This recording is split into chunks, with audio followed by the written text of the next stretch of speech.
Next gen astro நேயர்கள் அனைவருக்கும் வணக்கம். இன்றைய தினம் நாம் தெரிந்து கொள்ளக்கூடியது ஆவணி மாத சிறப்புகள் என்னென்ன, ஆவணி மாதத்தில் என்னென்ன சுப நிகழ்ச்சிகள் வருது, நம்ம என்னென்ன செய்யணும், எந்தெந்த நாளில் எந்தெந்த நேரத்தில் நம்ம செய்தால் நமக்கு மிகுந்த பலன்கள் உண்டு அப்படிங்கிறத பார்க்க போகிறோம். அடுத்ததாக ஆவணி மாதம் 12 ராசி பலன்கள், மேஷ ராசி முதல் மீனராசி வரையில் இந்த ஆவணி மாதத்தில் அவங்களுக்கு எப்படி இருக்கும், என்னென்ன செய்யணும் என்னென்ன செய்யக்கூடாது அப்படிங்கிறது நம்ம விரிவாக பார்க்கலாம். அவங்களுக்கு எத்தனை சதவிகிதம் சரியாக இருக்குது, என்னென்ன தெய்வ வழிபாடு அவங்க பண்ணணும் அப்படிங்கிறத நம்ம விரிவாக பார்க்கலாம். என்னுடைய பெயர் டாக்டர் வி ராஜ்குமார் குருக்கள்.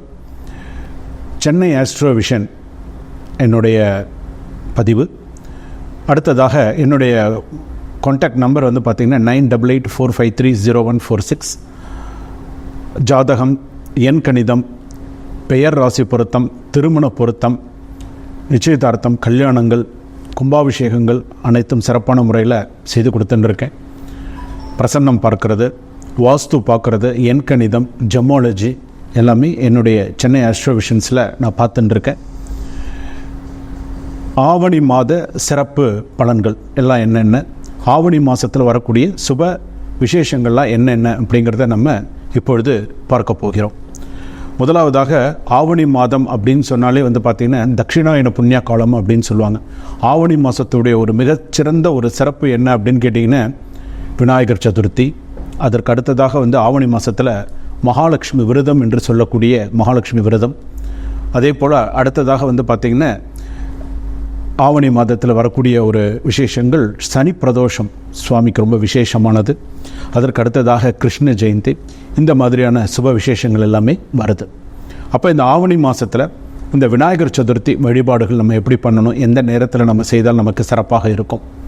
பொதுவாக விநாயகர் சதுர்த்தி அப்படின்னு எடுத்துக்கும்போது முதல் கடவுள் வக்ரதுண்ட மகாகாய கோடி சூரிய சமப்பிரபா நிர்விக்னம் குருமே தேவோ சர்வகாரியேஷு சர்வதா கஜானனம் பூத கணாதி சேவிதம் கபித்த ஜம்போ பலசார பக்ஷிதம் உமாசுதம் சோக விநாச காரணம் நமாமி விக்னேஸ்வர பாதபங்கஜம்.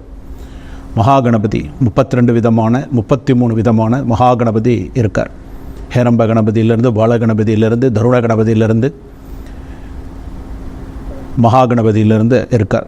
அப்போ இந்த கணபதியுடைய ஒரு விசேஷம் என்னவென்றால் இந்த விநாயகர் சதுர்த்தி. இந்த விநாயகர் சதுர்த்தி நாள் வந்து பார்த்திங்கன்னா 7ஆம் தேதி 8ஆம் மாதம் 2024 வருது. இந்த விநாயகர் சதுர்த்தியுடைய ஒரு நேரம் அப்படின்னு எடுத்துட்டா எந்த நேரத்தில் நம்ம விநாயகர் சதுர்த்தி வழிபாடு நம்ம வீட்டில் பண்ணலாம் அப்படிங்கிறது இருக்குது. காலையில் ஒரு 7:45 8:45 அந்த நாளில் நம்ம செய்யலாம்.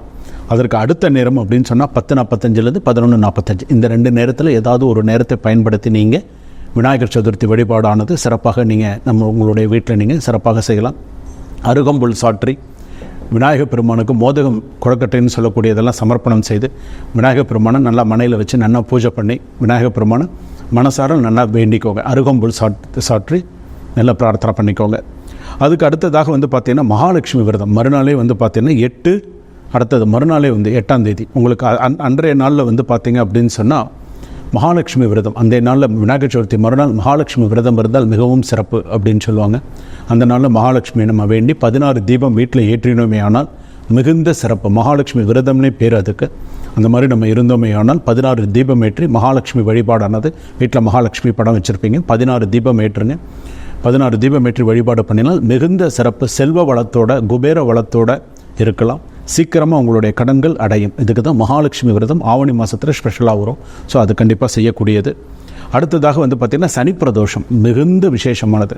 அதாவது ஒரு குறிப்பிட்ட சனி பிரதோஷம் பார்த்தால் நமக்கு மறுபிறவியே கிடையாது அப்படின்னு சொல்லுவாங்க. சனி பிரதோஷம் சனியினால் ஏற்பட்டிருக்கக்கூடிய, அதாவது நமக்கு ஒரு நேரம் சரியாக இல்லை, அஷ்டம சனி நடக்கிறது, கண்ட சனி நடக்கிறது, பாத சனி நடக்கிறது அப்படின்னு சொன்னால் இந்த சனி பிரதோஷமானது மிகுந்த சிறப்பு. சுவாமி அம்பாளை தரிசனம் பண்ணுறது, சுவாமி அம்பாளுக்கு விளக்கேற்றுறது, சுவாமி அம்பாளுக்கு வந்து பாலாபிஷேகம் செய்கிறது, சனி பிரதோஷத்திலோட ஒரு வில்வ பிரசாதம் கிடைச்சாலும் மிக சிறப்பானது. அதனால் இந்த சனி பிரதோஷத்தை விடாமல் கண்டிப்பாக நீங்கள் சுவாமி தரிசனம் பண்ணுங்கள். எந்த ஊரில் இருக்கீங்களோ எந்த ஆலயத்தில் இருக்கீங்களோ சுவாமி தரிசனம் பண்ணுங்கள். அதற்கு அடுத்ததாக வந்து பார்த்திங்க அப்படின்னு சொன்னால் ராசியில் உங்களுடைய அன்றைய ஆவணி மாதத்தில் வரக்கூடியது கிருஷ்ண ஜெயந்தி. ரொம்ப விசேஷமான ஒரு நாள். அதிலே வந்து பார்த்திங்கன்னா கிருத்திகையும் சேர்ந்து வருது, அதில் இன்னும் சிறப்பு. ஸோ கிருஷ்ண ஜெயந்தி ரொம்ப விசேஷமான நாள். கிருத்திகை முருகப்பெருமானுக்கு உகந்த நாள். உங்களுடைய பிரார்த்தனைகள் நிறைவேறக்கூடிய நாள் அப்படின்னு சொல்லலாம். இப்போ நான் ஒரு பாட்டு பாடுறேன், நான் ஒரு பாட்டு போட்டியில் கலந்துட்டுருக்கேன், சில போட்டிகளில் கலந்துட்டுருக்கேன் அப்படின்னு சொன்னால் அதிலெல்லாம் நல்ல முதன்மையாக வரத்துக்கு அந்த கிருத்திகையானது உங்களுக்கு நல்ல ஒரு வழிபாடு, உங்களுக்கு நல்ல சிறப்பை தரும். அதற்கு அடுத்ததாக வந்து பார்த்திங்க அப்படின்னு சொன்னால் கிருஷ்ண ஜெயந்தி, கிருஷ்ண பெருமானுடைய பரிபூர்ண அருள் உங்களுக்கு அன்றைய தினத்தில் உங்களுக்கு இருக்கும். இதெல்லாம் வந்து பார்த்திங்கன்னா ஆவணி மாத சிறப்பு நிகழ்வுகள் அப்படின்னு சொல்லுவாங்க. ஸோ இந்த விசேஷங்களில் நீங்கள் பண்ணலாம். அடுத்ததாக 12 ராசி பலன்களை நம்ம பார்க்க போகிறோம். மேஷ ராசியிலிருந்து ரிஷப ராசி, மிதுன ராசியிலிருந்து ஒவ்வொரு ராசியாக பலன்கள் எப்படி இருக்கும், எப்படி அவங்களுடைய குணாதிசயங்கள், அவங்களுடைய செயல்பாடுகள் எப்படி இருக்க வேண்டும், என்ன செய்யணும், பொது பலன்கள் தான் இதெல்லாமே. இப்போ நான் சொல்கிறது, இப்போ மேஷ ராசி ஆவணி மாதம் சொன்னால் இது பொது பலன்கள். உங்களுடைய ஜாதகத்திற்கு அது மாறுபடும். நீங்கள் உங்களுடைய ராசி பலன்கள் சில பேருக்கு அது சரியாகவே இருந்துடும். இப்போ நான் சொல்கிற சில பேருக்கு 110% கரெக்டாக இருந்துடும், சில பேருக்கு சில மாறுதல் இருக்கும் பிறந்த ஜாதகப்படி. ஸோ அந்த மாறுதல் கோச்சார ரீதியாக அந்த மாறுதல் அப்படிங்கிறது இருக்கும். ஸோ அதனால் நீங்கள் என்ன பண்ணணும்னா, நீங்கள் உங்களுடைய பிறந்த ஜாதகத்தை வச்சு நீங்கள் பார்த்து, பிறந்த ஜாதகப்படி உங்களோட ஜாதகத்தை நீங்கள் எனக்கு வாட்ஸ்அப்பில் அனுப்பி கொடுத்தீங்கன்னா உங்களுக்கு பார்த்து சொல்ல முடியும். ஸோ இப்போ உங்களுக்கு இந்த டைம் இந்த மாதிரி இருக்குது சிறிய கட்டணத்தோடு. ஸோ உங்களுக்கு இந்த ஜாதகம் டைம் இப்படி இருக்குது, ஸோ இதுக்கு இந்த பரிகாரம் பண்ணுங்கள், இந்த கோவிலுக்கு நீங்கள் போயிட்டு வாங்க அப்படின்னு உங்களோட பர்சனல் ஜாதகத்தை நம்ம சில விஷயங்களை சொல்ல முடியும். தனுசு ராசி பலன்கள் ஆவணி மாதம், உத்திராட நட்சத்திரம், பூராட நட்சத்திரம், மூல நட்சத்திரம். ஸோ தனுசு ராசி எப்படி இருக்கும், இவங்களுடைய குணாதிசயங்கள் எப்படி இருக்கும்?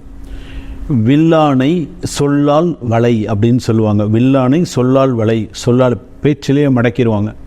ஸோ அந்த அளவுக்கு இருக்கக்கூடியவர்கள் இந்த நட்சத்திரக்காரர்கள்.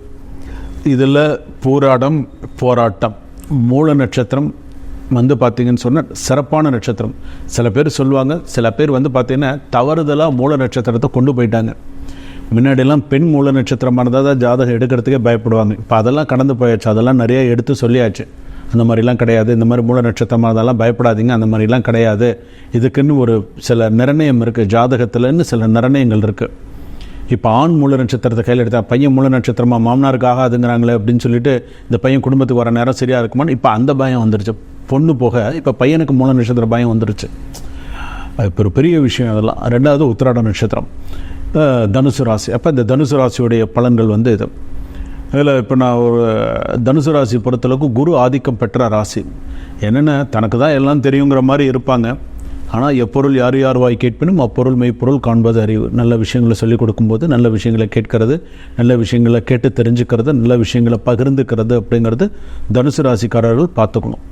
ரெண்டாவது, தனுசு ராசிக்காரர்களுக்கு ஆவணி மாதம் எப்படி இருக்கும், சிறப்பாக இருக்குமா, நீங்கள் எப்படி இருக்கணும், என்ன செய்யணும்?